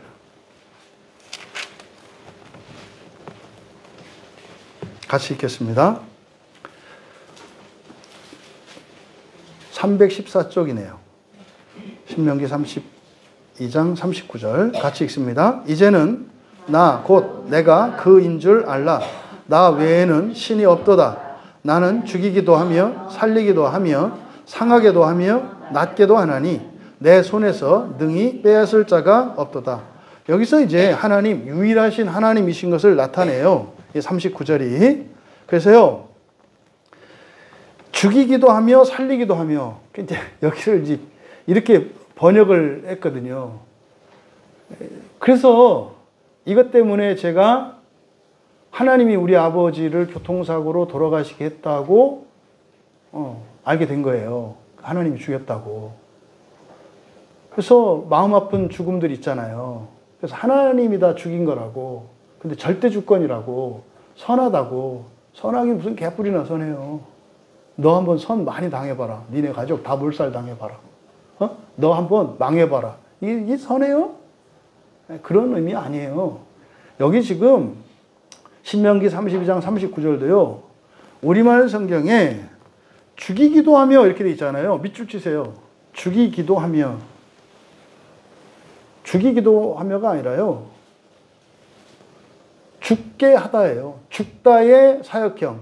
죽게 하다예요. 죽게 하다. 그러니까 뭡니까? 지가 죽는 거 내버려 둔다는 뜻이지 죽인다는 뜻이 아니에요. 여러분들이 신앙을 떠나려고 해요. 그냥 두신다니까요. 여러분들이 나쁜 짓을 하려고 그래요. 그냥 두신다는 거예요. 근데요, 그냥 두는 하나님이 아니라는 걸 설명하는 거예요, 이게. 죽게도 하고 살리며예요. 그러니까 뭡니까? 지가 죽겠다 그러면 하나님이 어떻게 하신다? 죽게 내버려 두신다. 그런데 어떻게 하신다? 살리신다는 얘기예요. 그러니까 죽일 수도 있고 살릴 수도 있어. 까불지 마. 이 얘기가 아니라 용 쓰고 지가 죽으려고 하면 허락하신다 이 말이에요. 그래 해봐. 따먹어. 이거예요. 금단의 나무 열매를 먹으려고 하니까 어떻게 하셨어요? 먹게 하셨죠. 왜 그럴까요? 자신이 있으니까 그런 거예요. 뭐 할 수 있으니까. 죽어도 살릴 수 있으니까.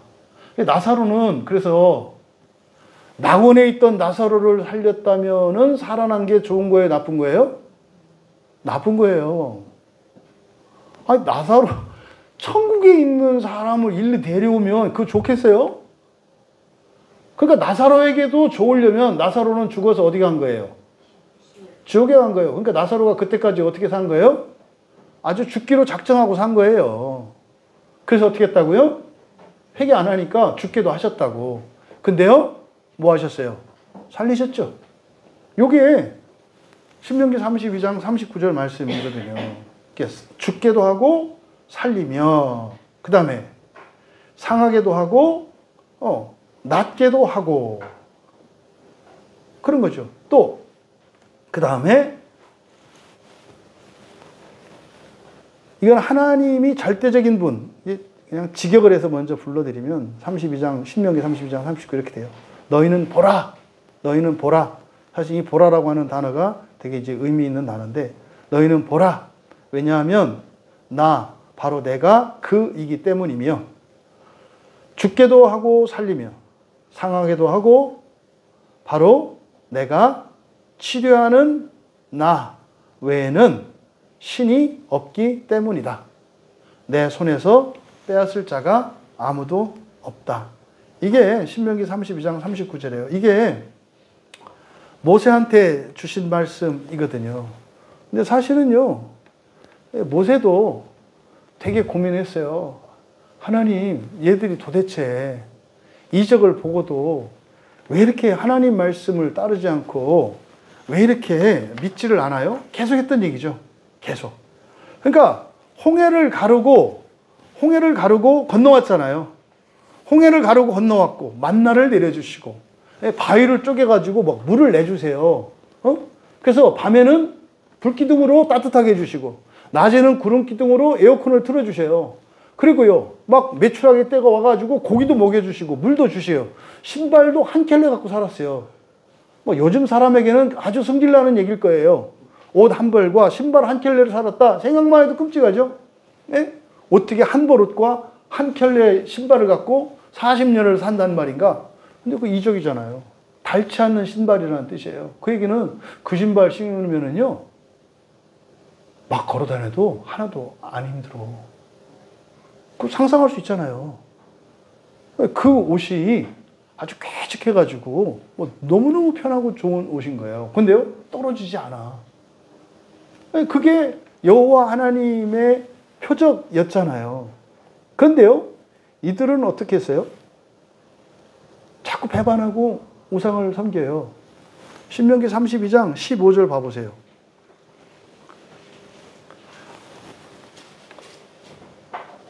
같이 읽습니다. 그런데 여수론이 기름짐에 발로 찼도다. 네가 살찌고 비대하고 윤택함에 자기를 지으신 하나님을 버리고 자기를 구원하신 반석을 없인 여겼도다. 이거 여기에 연결되는 본문이에요. 문맥이 비슷하죠? 살찌게 되니까 뭐 했다고요? 하나님을 버렸다. 똑같은 거예요. 그러니까 모세도 이 고민이 모세도 했다고 말씀드리는 거예요. 우리 광야교회에서는 제가 진짜 다시는 이런 고민 안 했으면 좋겠어요. 하나님이 여러분의 작은 문제들, 가정의 문제들, 뭐 직장의 문제들, 어떤 문제들을 다 해결해 줄 수 있는 분이라는 거 의심하지 마세요. 망했는데 흥한 것보다 더 흥하게 하실 수 있는 분이라니까요. 도둑 맞았는데 도둑 맞지 않았을 때보다 더 좋게 하실 수 있는 하나님이라, 이거 잊지 마시라고. 근데 문제는 그걸 경험하고 났을 때라고요. 그때 뭐 한다고요? 버려요. 예. 신명기 32장 15절에 여수론이라고 부르거든요. 여수론이 바른 자예요. 바른 자. 바른 자. 바른 자가 뭐겠어요? 첫째 부활을 향해서 가는 사람들이에요. 바른 자. 근데요, 그들이 뭐 했다고요? 배 터지게 되니까, 귀가 즐겁고 눈이 즐거우니까 뭐 하게 됐어요? 첫째 부활을 버렸다는 얘기예요. 이것에 대한 그 답을 모세도 신명기에서 얻은 거예요. 그래서 신명기 32장 15절도 제가 어떻다고요? 볼펜으로 성경책을 막 걷어가지고 찢어버리고 싶었다고요. 신명기 32장 15절에 기름지매가 살찌다. 여기 그래도 기름지다니까 이렇게 번역을 해놨잖아요. 그죠? 그 다음에 발로 찼다 그랬어요. 미치겠는 거예요. 이게 발로 차다라고 번역한 단어가 바아트거든요. 바아트는요, 깜짝 놀라는 거예요. 깜짝 놀라는 거예요. 발로 찼다가 기름짐에 뭐 했다?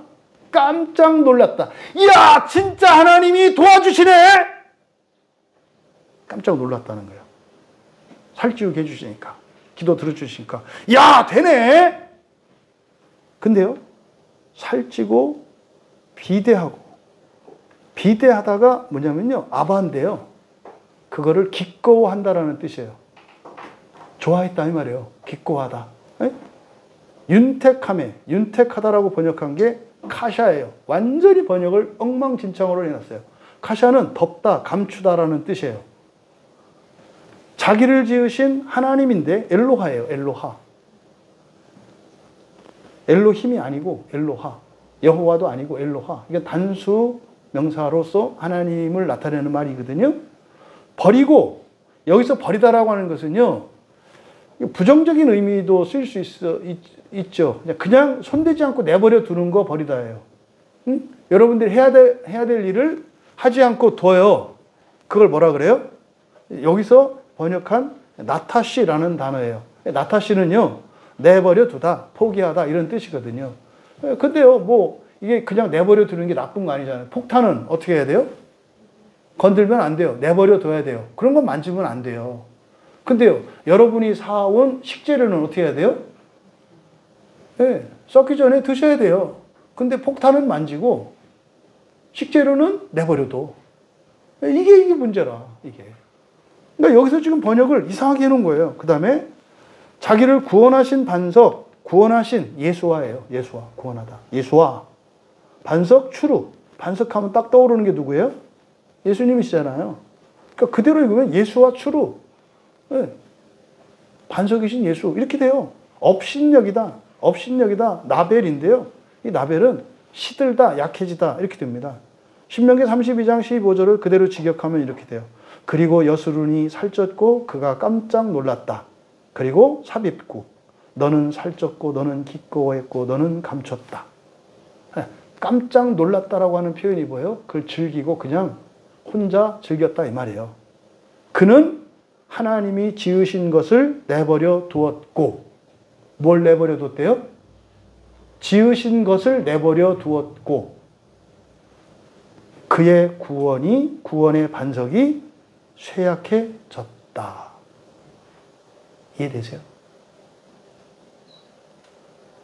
하나님의 형상을 닮아가고 신성을 회복해가는 게 아니라 사람으로 사는 게 너무 좋으니까 그냥 부활하고 본성을 변화시키는 일은 중단했다는 뜻이에요.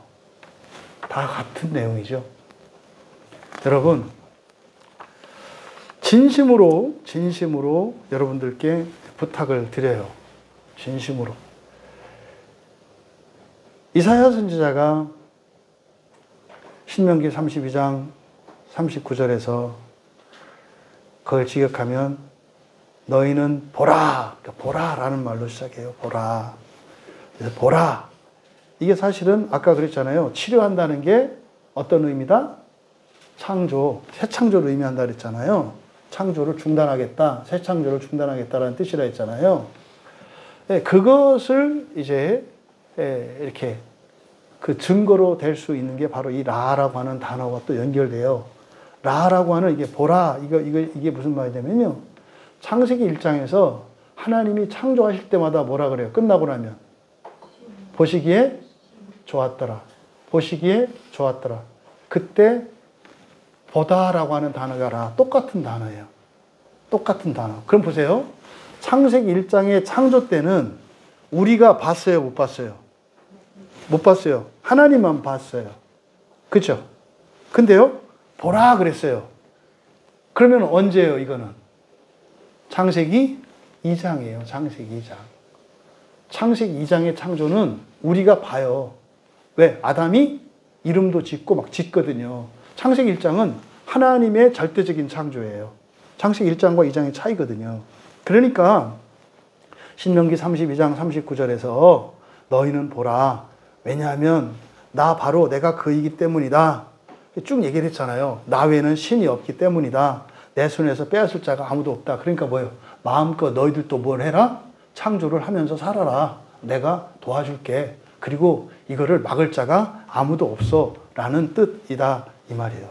여러분, 그럼 봅시다.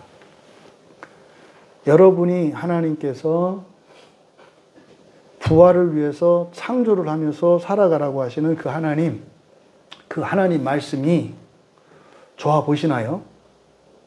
하나님 나라가 좋아 보이세요? 여러분들 믿음으로 첫째 부활하는 게 좋아 보이시고 하나님 나라에서 여러분들이 창조할 그게 좋게 여겨지시냐고요. 하나님은 좋았대요. 창세기 1장에서. 아담은요, 그게 별로 안 좋았나 봐요. 그거보다 뭐가 더 좋았어요? 먹지 말라고 하는 그거를 따먹은 아내의 말을 들어주는 게 더 좋았어요. 이 세상의 행복과 평안을 위해서 첫째 부활과 하나님 나라를 사람들이 버리게 된다는 거예요. 아, 이거였구나. 이거였구나. 그래서 그 많은 표적들을 보고도 믿지 않는 거였구나. 그래서 41절에 그렇게 결론을 내린 거라고요. 주의 영광을 보고 주를 가리켜 말한 것이라. 아, 여러분은 하나님 나라가 좋아 보이시고 여러분이 하나님 자녀 되는 게 좋으십니까? 그렇다면 요청하세요. 요청하세요. 치유하소서. 내 마음을 치유하소서. 나를 구원하소서. 내 본성을 변화시켜 주시옵소서. 그래서 하나님 보시기에 좋도록 새롭게 창조하여 주시옵소서라고 외치세요. 기도하세요. 반드시 됩니다. 그게 좋아 보이지 않으시거든. 믿어지지 않으시거든. 이 시간 회개하세요. 하나님 보니까 저는 그저 저 혼자 배불리고 이 땅에서 즐겁고 만족을 취하며 살아가기를 좋아하고 있습니다. 사람을 하나님보다 더 좋아합니다. 하나님의 놀라운 구원의 은혜, 깜짝 놀랄 만한 그런 구원의 은혜보다는 그저 내가 이해할 수 있고 파악할 수 있고 먹고 마실 수 있는 이 세상을 살아가는 데 필요한 것을 더 좋아합니다. 이대로라면 내가 멸망을 피할 수 없습니다. 이 시간 저의 눈을 열어주십시오. 귀를 열어주십시오. 내 마음의 무지와 어리석음을 진리로 밝혀주십시오. 기도하시기 바랍니다. 고침받지 못하게 하신 이유, 이스라엘이 부활과 하나님 나라를 원하지 않았기 때문이었습니다. 그것이 하나님의 영광과 하나님 나라죠. 여러분이 교회에서 설교되고 있는 부활, 구원, 심판, 첫째 부활, 낙원, 하나님 나라 이런 것들이 믿어지지 않는다면 왜 그렇다고요? 성경이 잘못 쓰였고 설교를 잘못해서가 아니라 여러분이 사람을 원하고 이 세상을 원하기 때문이라고요. 탓하지 마세요. 정직하세요. 내가 사람을 원합니다. 이 세상을 원합니다. 정직하세요. 그리고 하나님께 기도하시라고요. 만약에 여러분들이 그것을 바꾸지 않는다면 여러분 인생에는요, 고쳐주시는 일이 띄엄띄엄은 일어나겠지만 지속적으로 일어나진 않아요. 그 띄엄띄엄은 여러분들이 큰 불행과 망하는 고난 뒤에라야 나타나요. 여러분, 세상과 사람을 더 좋아하면서 살아갈 때 불행한 인생은 예약되어 있습니다. 절대 금욕적으로 살아라, 즐겁게 이런 얘기 아니에요. 더 즐거우라고 말씀하시고 더 행복하라고 말씀드리는 거지 그런 거 바라지 마라 이런 얘기 아니다 이 말이에요. 지금 당장 빛의 아들인 하나님의 아들 되는 첫째 부활을 소망하세요. 지금 당장부터 하나님께서 치유하시기 시작하실 것입니다. 요한의 이 깨달음, 모세의 깨달음, 사실은 많은 선지자들의 깨달음, 종교개혁자들의 깨달음, 이것이 그 시험 앞에서 번번이 넘어졌던 반복되는 역사였던 것을 오늘 말씀을 통해서 깨닫게 되었습니다. 오늘 이 시간 정말 여러분들의 인생과 역사에 대한 그런 팍 뚫리는 통찰력, 그리고 여러분들이 진짜 첫째부활과 하나님 나라를 위해서, 그리고 나의 구원이 아니라 세상의 구원을 위해서 살기로 결단할 수 있는 은혜를 성령께서 내려주시기를 간절히 바라며 그 유익을 누리시기를 진심으로 축복합니다. 찬양 준비해 주시고요. 고침 못하게 하시는 것은 우리들의 인생에 이러저런 문제들이 해결되지 않는 거고 걱정거리가 생기는 거예요. 여러분, 하나님과 함께 사세요. 여러분 혼자 살지 마시고 하나님과 함께 사시라고. 여러분이 할 수 있는 걸 하나님이랑 나눠서 하라는 게 아니에요. 여러분이 할 수 있는 거 하면 하나님이 할 수 있는 걸 해서 여러분들한테 더 큰 것을 덤으로 준다는 뜻이고, 여러분이 할 수 없는 것을 할 수 있게 해주신다는 거예요. 절대 여러분의 능력을 제한하지 마시고 하나님의 도움을 거절하지 마시고, 정말 모든 교인이 날마다 고침받으며 살아가기를 진심으로 축복합니다. 우리 함께 찬양할 때 정말 고쳐주시기를 바라는 나뿐만 아니라 우리 교회에 속해 있는 우리 지체들뿐만 아니라 우리의 가족들, 부모, 형제, 자매, 친구들을 하나님 고쳐주십시오. 간절한 마음으로 함께 찬양합니다. 나를 고쳐주소서, 날마다 나를 고쳐주소서.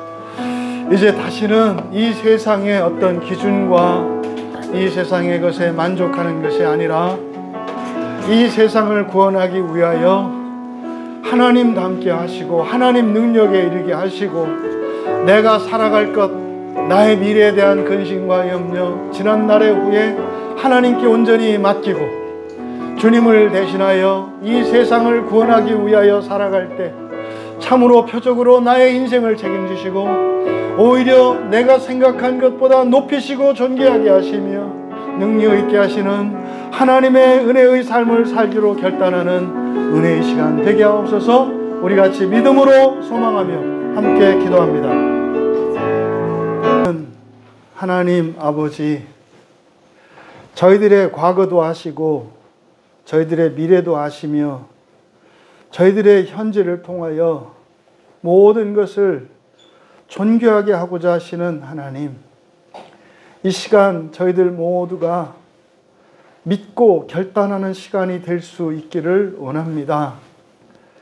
언제나 우리 주 예수 그리스도와 동행하는 삶을 살게 하여 주셔서 지나간 과거에 매여 있거나 미래에 대한 염려에 억눌려 제한받는 것이 아니라 하나님과 함께 동행하면 과거도 미래도 현재도 극복하며 자유롭게 하시고 존귀케 하시고 새롭게 하시는 인생을 살아갈 줄 믿으며 하나님의 영광을 향하여 살아가는 그 인생을 결단하게 하옵소서. 이 시간 사랑하시는 주의 자녀들의 마음을 열어 평강을 주시고 부활의 영광으로 가슴이 벅차며 설레게 하시며 나를 나의 과거의 고정관념에 제한하던 모든 담장과 장벽들을 허물게 하여 주셔서 이후로 주님을 대신하여 세상을 구원하는 창조자의 삶을 살게 하옵소서. 감사하며 예수님의 이름으로 기도하옵나이다.